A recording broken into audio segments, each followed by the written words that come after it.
असम और पश्चिम बंगाल में 2 चरण के मतदान हो चुके हैं। अब इंतजार 6 अप्रैल के मतदान का है, जब असम और पश्चिम बंगाल के साथ ही तमिलनाडु, केरल और पुडुचेरी के लिए भी मतदान कराए जाएंगे।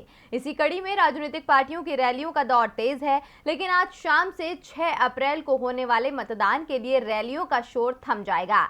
तो आखिर आज दिन भर क्या कुछ रहेगा खास, देखिए ये रिपोर्ट। पश्चिम बंगाल और असम में अब तक 2 चरणों का मतदान पूरा हो चुका है, तो वहीं अब तीसरे चरण के मतदान के लिए हर दल अपनी ताकत झोंकने में लगा है। लेकिन आज शाम से तीसरे चरण के मतदान के लिए चुनाव प्रचार थम जाएगा। बंगाल में तीसरे चरण के तहत 3 जिलों की 31 विधानसभा सीटों पर चुनाव होने हैं, तो वहीं असम में तीसरे और अंतिम चरण का चुनाव 40 विधानसभा सीटों पर होगा। इसी के साथ ही केरल, तमिलनाडु और पुडुचेरी में भी 6 अप्रैल को ही चुनाव होंगे।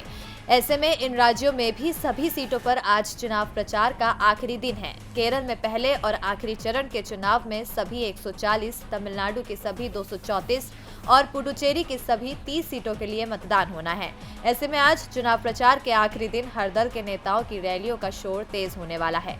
गृह मंत्री अमित शाह आज असम में चुनावी रैली को संबोधित करेंगे, तो बीजेपी अध्यक्ष जेपी नड्डा तमिलनाडु का दौरा करेंगे। इसी के साथ ही उत्तर प्रदेश के सीएम योगी बंगाल में जनसभा को संबोधित करेंगे। कांग्रेस की ओर से वायनाड सांसद राहुल गांधी केरल में चुनाव प्रचार करेंगे। पश्चिम बंगाल में जहां बीजेपी और टीएमसी के बीच मुख्य मुकाबला माना जा रहा है, तो वहीं कांग्रेस और वाम दलों के गठबंधन ने मुकाबले को त्रिकोणीय दिशा दे दी है।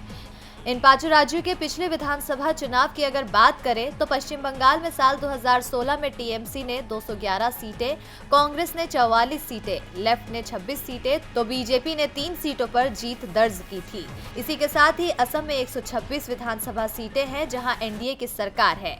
यहां बहुमत के लिए 64 सीटें चाहिए।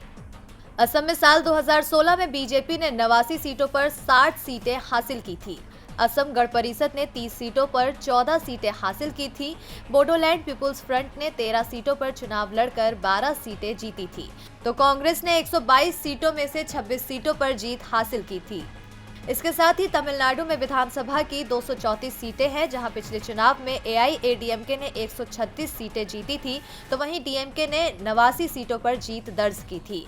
वहीं केरल में पिछले चुनाव में एलडीएफ ने 91 सीटें, तो यूडीएफ को 47 सीटें मिली थीं।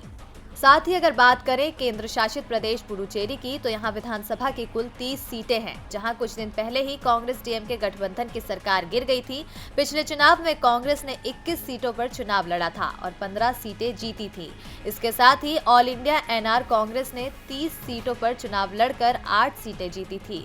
अन्य के खातों में 7 सीटें गई थी। अब पिछली बार के मुकाबले इस बार का मुकाबला काफी अलग माना जा रहा है। ऐसे में किस राज्य में किसकी किस्मत में होगी जीत, ये तो 2 मई को नतीजे आने के बाद ही पता चलेगा। डीबी लाइव की रिपोर्ट।